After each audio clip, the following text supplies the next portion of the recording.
કપડવંજ તાલુકાના દનાદરા ગામમાં એક જ કૌમના લોકો વચ્ચે મારામારીની ઘટના સામે આવી. મારામારીની ઘટનામાં 4 લોકો ઇજાગ્રસ્ત થયાની માહિતી સામે આવી રહી છે.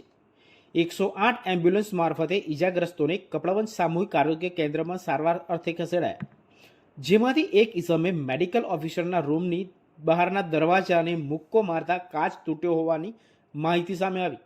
કપડવંજ CHC પરના તબીબે કપડવંજ ટાઉન પોલીસ મથકમાં જાણ કરી.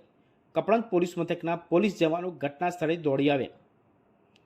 કપડવંજથી જયદીપ દરજી સાથે હરીશ જોશી, જ્યોતારવ, સત્ય વિચાર ન્યૂઝ. હું અહીંયા સિસ્ટર છું, સ્ટાફ નર્સ મીનાક્ષીબેન નામ મારું નામ છે. અને 108 આવી લગભગ 1 વાગ્યાની અંદર 108 આવી એમાં 3 દર્દીઓ આવ્યા મારામારીના, બરાબર. હવે એ આવ્યા, અંદર અમે લીધા એ પેશન્ટને, અને અંદર એમનો આંતરિક ઝઘડો હતો એટલે મારામારી અંદર અહીંયા જ કરવા માંડ્યા. અને પેલી સાહેબની ઓફિસ તો કાચ તોડી નાખ્યો, બારણાનો કાચ તોડી નાખ્યો. અહીંયા પેશન્ટો એ દર્દી આવ્યા, એના બી સગા બધા ઘણા અંદર ઘૂસી ગયા એમ, એ લોકો બી આંતરિક ઝઘડો કરવા માંડ્યા. ઉપરથી અમારે અહીંયા પોપડી ચાલુ હતી, પેશન્ટો 4 દાખલ હતા. કોઈને નુકસાન થયું છે? કંઈ ના, નુકસાન કોઈને નથી થયું, પણ એમ કે કાચ બધે વેરવી એટલે કોઈને વાગી તો શકે ને. હા.